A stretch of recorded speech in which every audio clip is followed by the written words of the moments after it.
Este é o segundo domingo depois de Pentecostes, 12º domingo do tempo comum. E neste tempo, a espiritualidade própria desse tempo litúrgico é exatamente a espiritualidade do cotidiano. É o caminhar cotidiano da igreja. E somos chamados a caminhar, guiados pelo Espírito, guiados pelo Espírito Santo.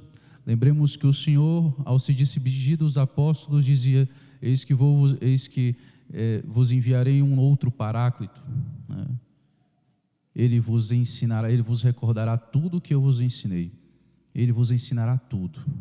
E então, a liturgia vai retomando então, aqui, hoje, por exemplo, a identidade de Jesus.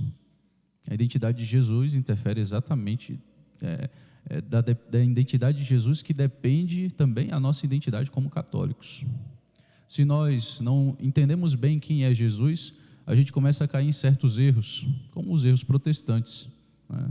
Um exemplo muito simples disso, veja, os problemas que os protestantes têm em relação a Nossa Senhora não é com Nossa Senhora em si mesmo, é consequência da visão errada que tem do próprio Cristo.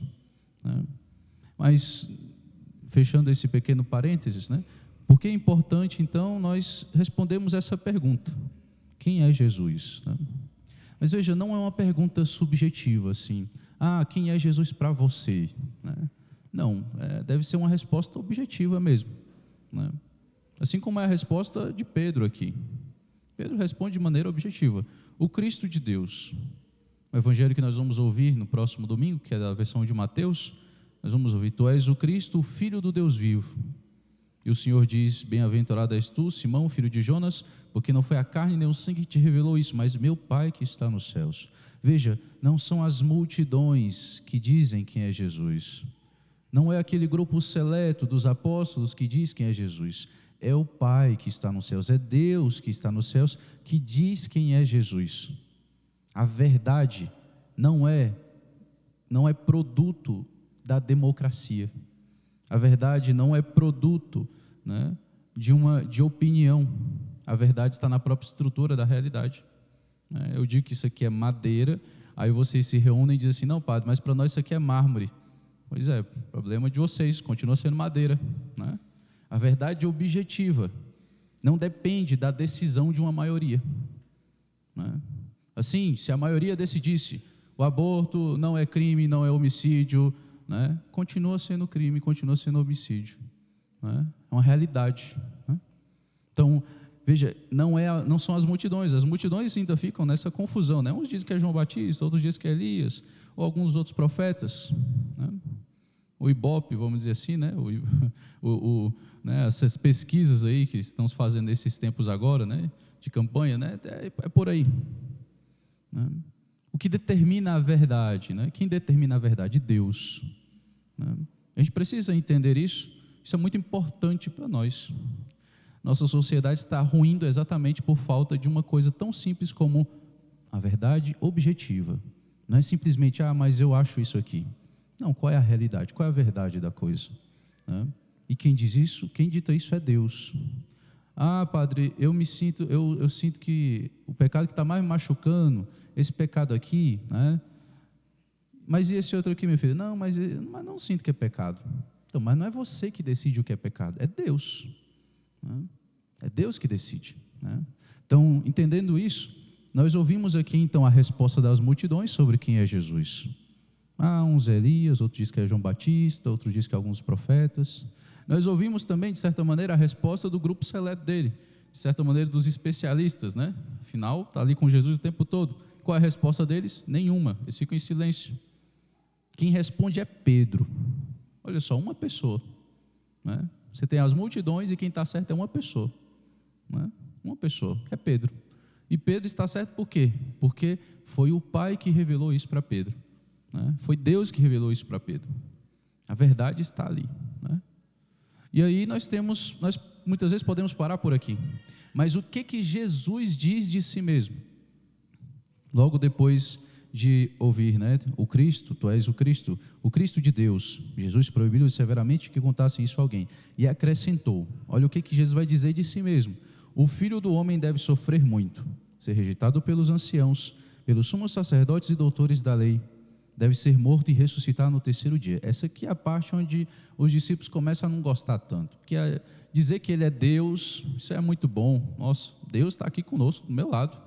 Deus está aqui ao meu lado, neste sacrário, isso é muito bom, né? Mas agora, quando esse Deus vai falar de cruz, de sofrer muito, aí a gente já não gosta, né? Natural, a gente não gosta. Então, o que Jesus está dizendo aqui nessa frase? Traduzindo em poucas palavras, ele está dizendo que ele é Deus, sim, muito bem, tirou 10, Pedro, muito bem, mas ele também é sacerdote e vítima. O que significa isso? Ele oferece um sacrifício, que é ele mesmo. É por isso que ele vai sofrer muito, ele vai ser rejeitado pelos anciãos, pelos sumos sacerdotes, ele vai ser morto, ou seja, ele vai ser vítima, né? E depois vai ressuscitar no terceiro dia. No Antigo Testamento existia um ritual, né, chamado do bode expiatório, né? Por isso que a gente hoje usa também esse termo, acho que quase não se usa mais, mas antes se usava mais, né? Veja, o bode expiatório era o seguinte: eles pegavam um bode ali, todo mundo colocava a mão sobre o bode, né? E aí pensava nos pecados, para que os pecados fossem para o bode, e aí soltava o bode no deserto, né? Para o bode morrer lá, levar os pecados para longe da cidade, né? Se o bode voltasse, todo mundo ficava desesperado, né? Achava que ia vir calamidade, né? Enfim, né? Se o bode voltasse, eles mesmo tentavam matar o bode antes dele entrar na cidade, né? Então, esse bode expiatório, né, onde sobre o bode se jogavam todos os pecados.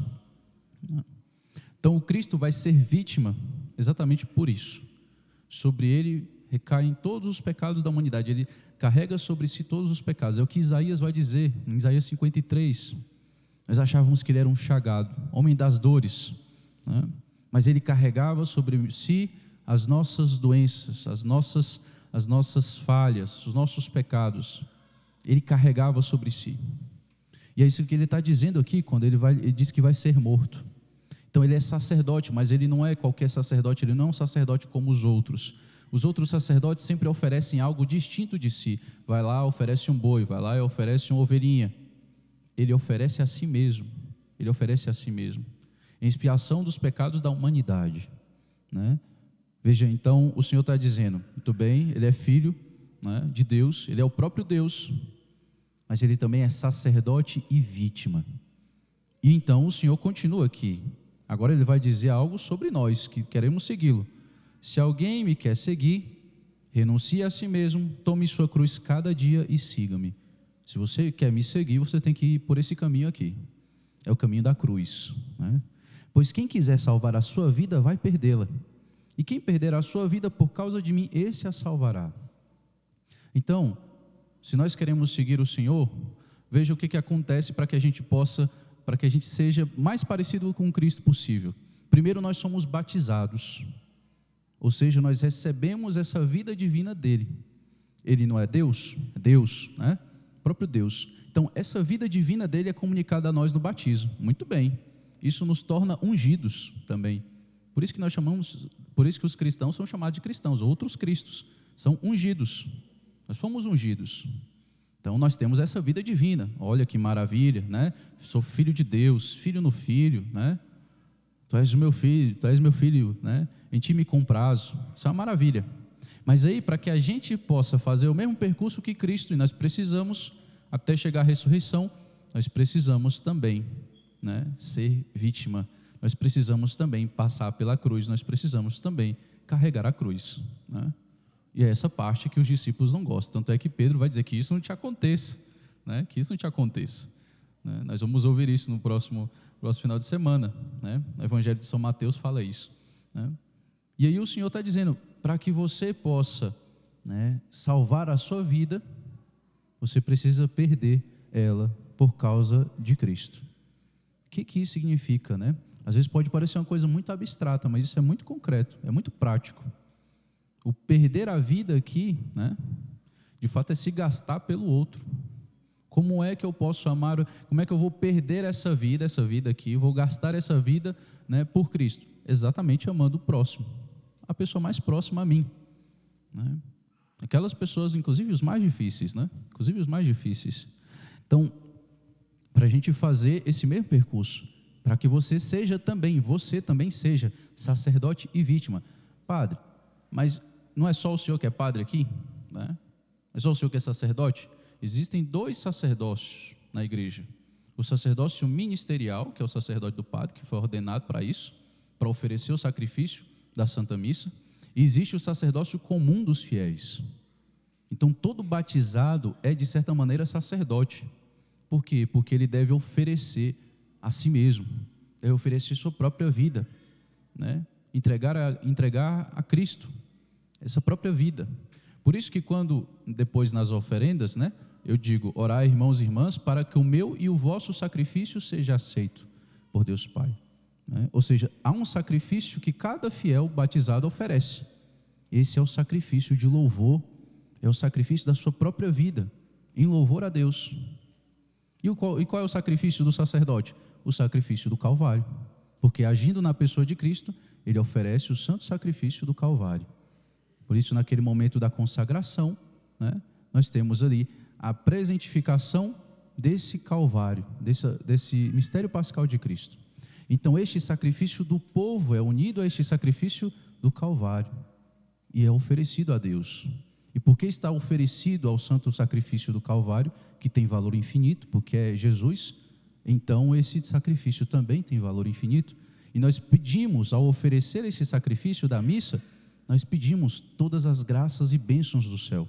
É o que está lá na oração eucarística primeira, que eu vou rezar hoje, né? Nós vos oferecemos esse sacrifício e depois nós dizemos, para que todos aqueles que participarem do corpo e do sangue, né, como deste altar, comungando do corpo e do sangue do Senhor, sejam repletos de todas as graças do céu. Então veja, todo fiel é também sacerdote, né? Mas é um sacerdócio diferente.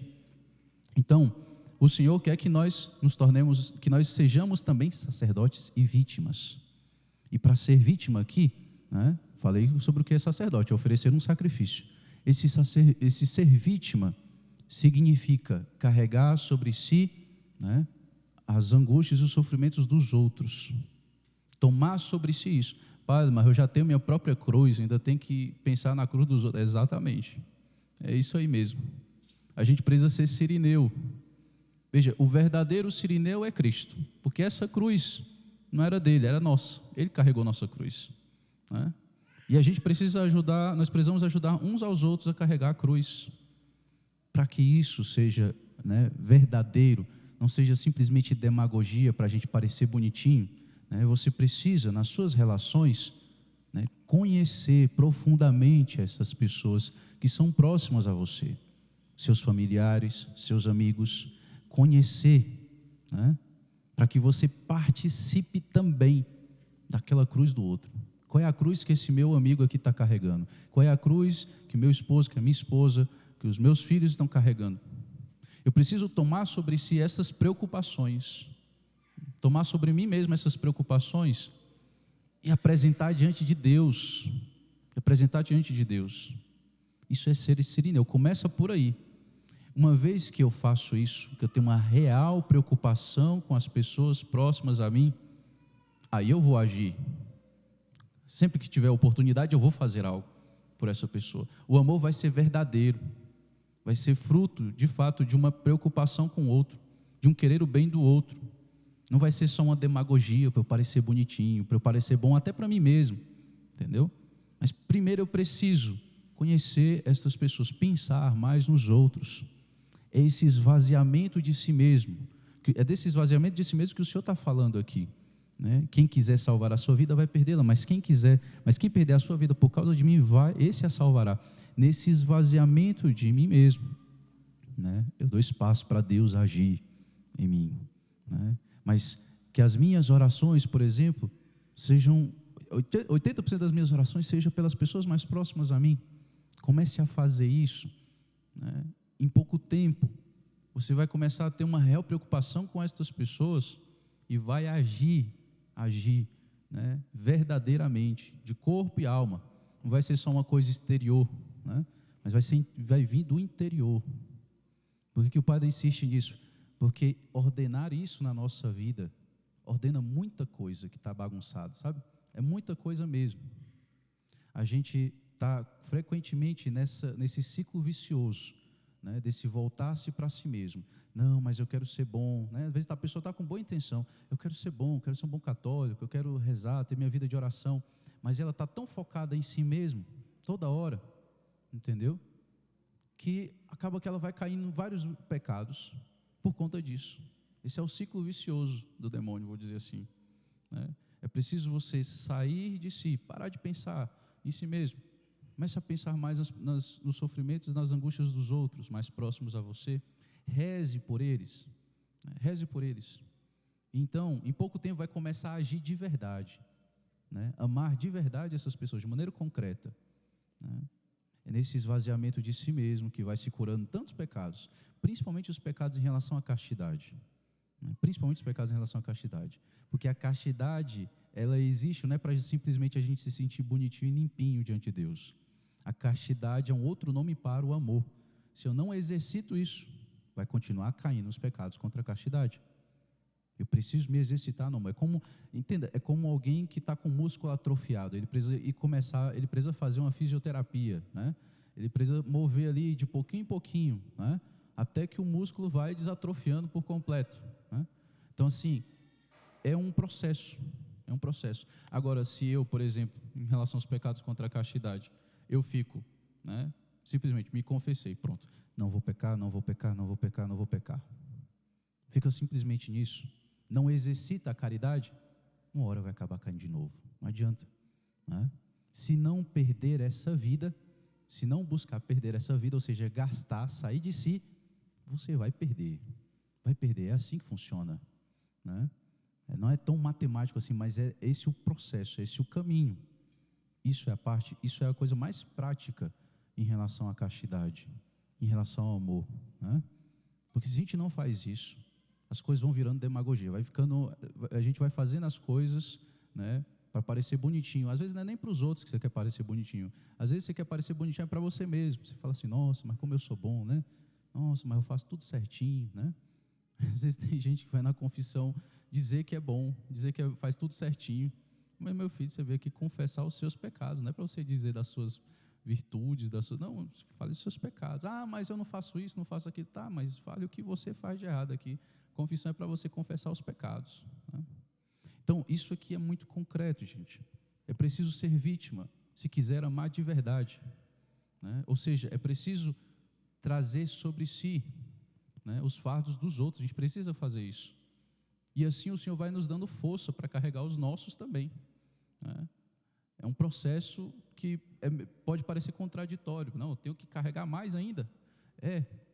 Mas é nisso aí que Deus vai te libertando, né? Vai te libertando do egoísmo, causa de tantos pecados, né? Causa de praticamente todos os pecados. Então, buscando sermos semelhantes a Cristo, né? Não somente, né, como filho, né? Nossa, eu sou filho, né? Sou filho de Deus, muito bem.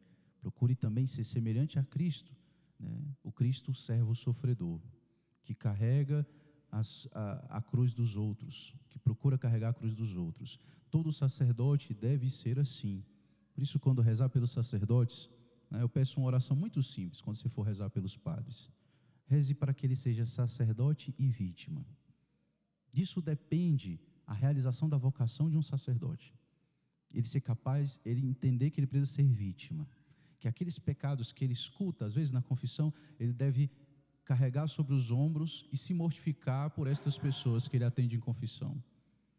Era assim que o cura das fazia, né? São João Maria Vianney. Ele passava uma penitência, a penitência era 30% do que a pessoa deveria cumprir, vamos dizer assim, e os outros 70% ele que cumpria a penitência. Por isso ele se mortificava tanto, e por isso o povo dele se santificou também. Por isso que As depois, não, né, como ele mesmo diz, não era mais As, né?